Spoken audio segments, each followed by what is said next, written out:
Se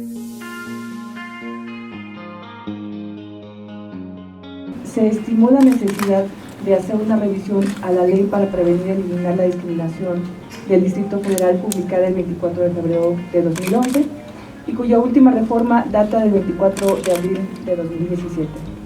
Con ello en mente, se trabajó en el análisis de modificación de la ley junto con el diputado Temístocles, como ya lo mencioné, y los aquí presentes. Este proceso de consultas y revisión arrojaron como resultado la necesidad de armonizar y actualizar la ley bajo los principios constitucionales y visión garantista y de derechos contenidos en los nuevos ordenamientos en materia de trato igualitario y no discriminación y atención prioritaria a determinados grupos. Además, también se fortalece a COPRED, considerando los retos a los que se enfrenta actualmente. Como presidenta del Comité de Asuntos Internacionales de este Congreso, se consideró oportuno hacer un análisis comparativo de la Ley de 2011 y la Convención, con la finalidad de determinar la viabilidad de los conceptos contenidos en esta última y su eventual incorporación a la ley local. De manera puntual, se amplían las motivantes de discriminación que contiene el artículo 5 de la ley, incluyendo diversas consideraciones contenidas en la Convención. Reconocemos también el concepto de discriminación múltiple, con el objeto de ampliar el marco regulatorio de conductas discriminatorias que afectan la convivencia de las personas en la ciudad y visibilizar el hecho de que en muchas ocasiones las personas o grupos sufren discriminación por más de un solo motivo. Estamos buscando perfeccionar la forma de sancionar a quienes incurran en actos de discriminación. Lo que se busca es que exista una coordinación entre el COPRED y los órganos internos administrativos para que la sanción se pueda aplicar desde las mismas dependencias cuando COPRED ha emitido una recomendación. Se propone también reformar lo relativo al objeto, aplicación, actuación, interpretación y cumplimiento de la ley.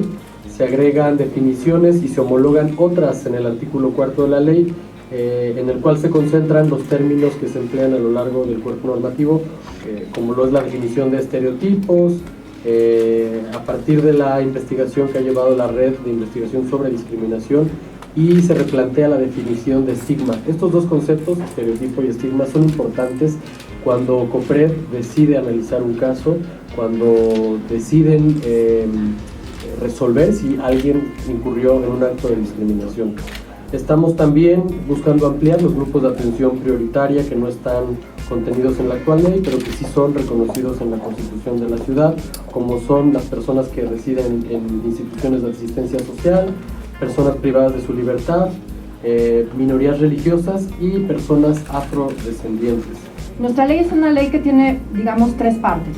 La primera parte en donde se describen los actos de discriminación y vienen todas las definiciones, y la parte sobre las medidas positivas. Todas las autoridades en la Ciudad de México, todas absolutamente, tenemos obligaciones positivas de hacer cosas específicamente para incluir a todos estos grupos de atención prioritaria, tal y como los menciona el artículo 11º de nuestra Constitución. Entonces, en este sentido, esta parte de la Constitución fue robustecida, fue armonizada con estos instrumentos que ya mencioné hace un momento, justamente para dar cabida a grupos de atención prioritaria que no se encontraban y que están reconocidos en nuestra Constitución, pero además también para revisar todas las medidas positivas. A mí me interesa también rescatar el artículo 6º, que es muy importante porque es un artículo en donde establece qué actos se van a presumir de entrada como discriminatorios. Y es un artículo fundamental para nosotros en el quehacer cotidiano en el área de atención del COPRED. Al recibir una denuncia por discriminación, si se encuadra en alguno de estos actos descritos en el artículo 6º, de entrada se presume que es discriminatorio y esto implica una inversión en la carga de la prueba. Y la tercera parte relevante de nuestra ley es la parte del procedimiento. Esta parte del procedimiento se robusteció, sobre todo de cara a la experiencia que tenemos en el área de atención en el COPRED. Lo que se hizo fue tapar las lagunas que tenía una ley, como todas las leyes pues son perfectibles siempre, y con el quehacer cotidiano nos dimos cuenta que había cosas que ajustar. Pero además una perspectiva que adoptamos y que fue muy importante en las mesas de trabajo con los diputados fue justamente la certeza para los y las peticionarias. Esto es un punto importantísimo porque justamente la idea del procedimiento de atención administrativo por quejas, por actos de discriminación cometidos por autoridades de la Ciudad de México o por particulares en la Ciudad de México requería de ciertos ajustes y ciertas cuestiones que tenían que ver con la claridad de los plazos, con la claridad de los recursos, con la claridad de las facultades que tenemos como autoridad de la Ciudad de México y además la certeza sobre cómo vamos a actuar. Y parte de la certeza sobre el actuar del COPRED era justamente en el tema de las sanciones. Nuestro procedimiento es conciliador. La perspectiva de nuestra ley es de justicia restaurativa, no sancionadora. En este sentido, si no se llega a una conciliación entre las partes, nosotros lo que hacíamos era emitir una opinión jurídica.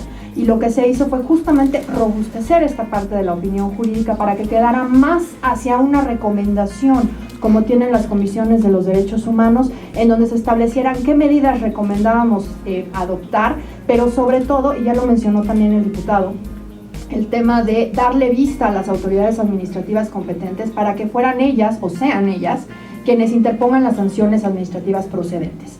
COPRED no va a sancionar, pero sí va a recomendar a las autoridades administrativas competentes que sancionen de acuerdo con la legislación aplicable y de acuerdo con los procedimientos legales correspondientes.